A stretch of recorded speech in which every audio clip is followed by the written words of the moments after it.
So, 2023 has been a fantastic year for gaming, and one reason that it will be celebrated for years to come is finally putting Grand Theft Auto fans out of their misery by officially announcing the 6th game, currently due to be released on PS5 and Xbox Series X and S in 2025. But as beloved as the franchise is, and as much of a sales juggernaut as GTA 5 continues to be, there's also plenty of room for improvement. So let's take a look at them. As I'm Jules, this is WhatCulture.com, and this is GTA 6. 10 major GTA 5 problems it must fix. Number 10. Single-player DLC.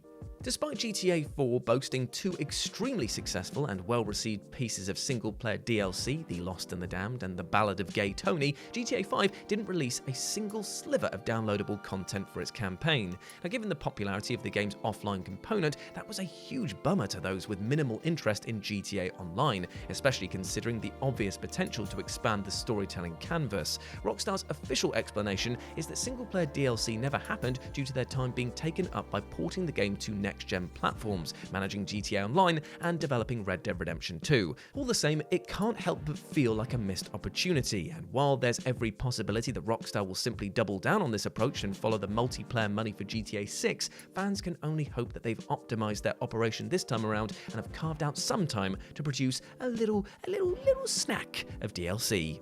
Number 9. Weak combat. Now, as marvelously engineered as Rockstar games tend to be, there is no getting around it. The combat can sometimes feel painfully mediocre, if not outright bad. For as advanced as both GTA 5 and Red Dead Redemption 2 were, their gunplay feels kind of floaty and overly reliant on the game's auto-aim system to ensure that your bullets actually go where you intended. Given that third-person console shooters had perfected this years before GTA 5's release, Gears of War anyone? It's one aspect of the gameplay which felt positively behind the times in 2013, and certainly will do today. GTA 6 absolutely needs to introduce a new combat model, though if Red Dead Redemption 2 is any indication, Rockstar knows that their games will still sell by the truckload regardless, so they might not actually feel compelled to offer up much in the way of innovation. All the same, players are going to be considerably less forgiving of a game released in 2025 with gunplay that is unrefined. Number 8. The lack of enterable buildings. One of GTA 5's biggest disappointments was that, for as immersive and expansive as the map was, players were only able to enter a tiny fraction of its buildings, and most of the time it was pretty standard GTA locations like banks, strip clubs, bars, and so on. A massive way that GTA 6 could truly become a meaningful evolution of the series is to make a large percentage of buildings enterable, like malls, airports, hospitals, prisons, and that has just been rumoured recently a parody of Disney World, given that the state of Leonida is a parody of Florida. And that's just the tip of the iceberg, really. Rockstar has the potential here to create a simulation of almost unfathomable scope and detail, and ensuring that the game's thousands of buildings aren't mostly superficial facades would hugely contribute to that. With recent rumours suggesting that as many as 70% of the game's buildings can be entered, this is the area where GTA 6 can perhaps most noticeably scale up from its predecessors. Number 7. The often messy online experience. Though GTA Online is certainly a well-oiled machine at this point in time, it has been a bumpy road getting there. Even though it's been over a decade since GTA 5's online portion launched, you might well remember the horrendous state of the experience upon release, maddening server issues and a brutal lack of content being the most common complaints. Though Rockstar has worked hard to support and flesh out GTA Online since then, there are still quite a lot of issues, namely the prevalence of hackers and griefers and the egregious microtransaction implementation. Now, while it would be naive to expect Rockstar to change or remove the MTX model considering just how much money it prints for them annually, it would certainly be nice for GTA 6's online component to feel more substantial and less of a grind out of the gate, and for it to actually work. Above all else, if Rockstar isn't ready to roll out the online suite with GTA 6's release window, they should absolutely delay it until it's a much more polished experience, because the early days of GTA 5's online mode, well, it caused many to bounce off and never return. Number 6. Not enough activities and mini-games.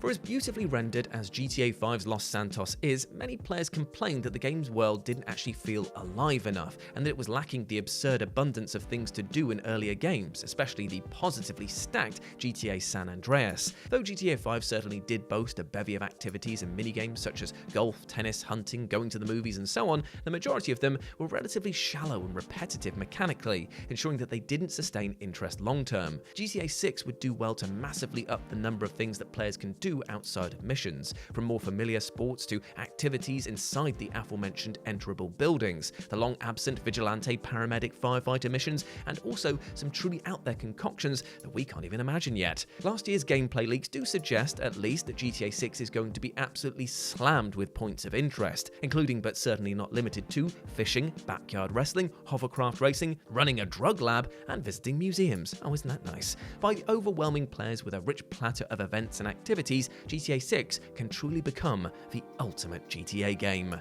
Number 5. The tired satirical elements.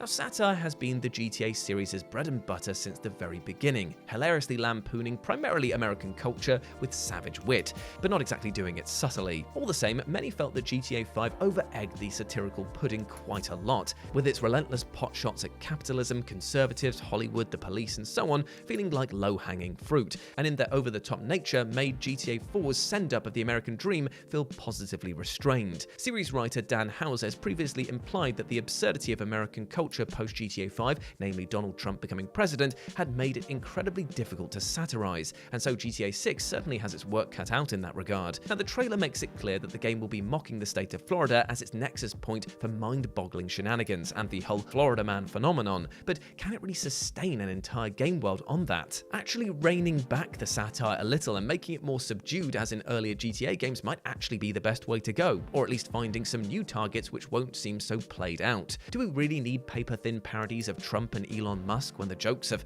already been done to death in general culture? In the very least, reports indicate that Rockstar has made a concerted effort not to punch down at marginalized groups this time around. Number 4. Ditching GTA 4's ragdoll physics. One of GTA 5's most unexpected letdowns was its decision to throw out the immaculate physics of GTA 4 and offer up something considerably more pared down. GTA 4's Euphoria engine saw it boast a staggeringly intricate ragdoll physics and made interacting with the game world and NPCs tremendously tactile fun. GTA 5's modified version of Euphoria toned this down massively, for reasons that remain officially unknown to this day yet remain consistently speculated about, with some theorizing that aging hardware of the generation just simply couldn't handle it. Either way, GTA 5's physics felt immediately like a blatant regression from GTA 4's, enough so that some disgruntled fans even released their own mods for the PC version of the game that added it back in. Hopefully, the beefier, more PC-like system architecture of current-gen consoles will allow Rockstar to restore complete physics to GTA 6, because if it's once again vastly inferior to a game that released almost 20 years prior, well, that would be a huge blow against it. Number 3. Generic, shallow missions. As thoroughly entertaining as GTA 5's single-player campaign is, it's also fair to say that repetition sets in long before it comes to an end, largely due to the game clinging rigidly to Rockstar's well-trod gameplay structure. Even with some of the more memorably combat-averse comedy missions in the game, the bulk of your time will be spent driving around and, well, just killing people. Plus, the much-hyped heists ultimately ended up feeling disappointingly shallow, with players given shockingly little granularity to tweak each job to their liking. GTA 6 desperately needs to get more inventive and weird with its mission types, and if heists do indeed make a return as expected, they've got to give the player much deeper customization options. I mean, sure, Rockstar could just play the hits and stick to a winning formula, but the mission template does feel rather tired in 2023 and could definitely use some shaking up. Number 2. Atrocious MPC AI. For all of its achievements, GTA 5's MPC AI is, well, shockingly lackluster, both as it pertains to the police and general folk that you encounter through Los Santos. Compared to GTA 4, which had NPCs react organically to the world, GTA 5's AI routines felt very obviously robotic and programmed. It's always clear that they're following a set path. In GTA 4, it was common to see pedestrians pull out an umbrella when it started raining, and the police chase down random NPCs, but GTA 5 largely lacks this dynamic level of detail. And beyond that, the hyper-aggressive police AI feels less refined than in the fourth game, and citizens can't drive worth a damn, and enemies have supernaturally precise aiming whilst firing upon you. It's possible that GTA 5's AI was neutered due to tech limitations upon its original release, much like the game's nerfed physics, but if GTA 6 is truly going to feel like the series' most persuasive, living, breathing world yet, it really needs to do better. Given that Red Dead Redemption 2's NPCs rank among gaming's very best though, it's fairly easy to believe that they'll nail it this time around. And number 1, making fans wait 12 years for the sequel.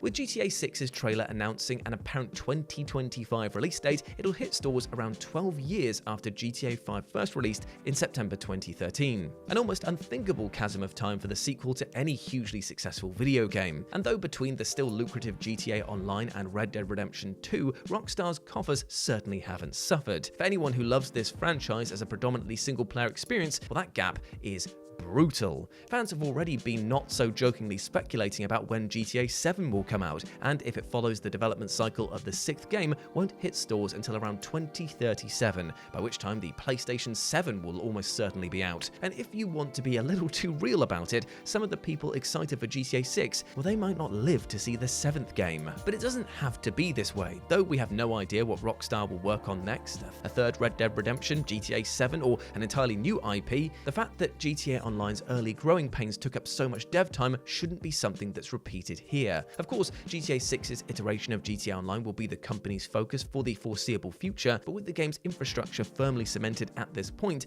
it'll hopefully mean that GTA 7 comes to us at least a few years earlier than the late 2030s. But as with everything on this list, I guess we'll just have to wait and see.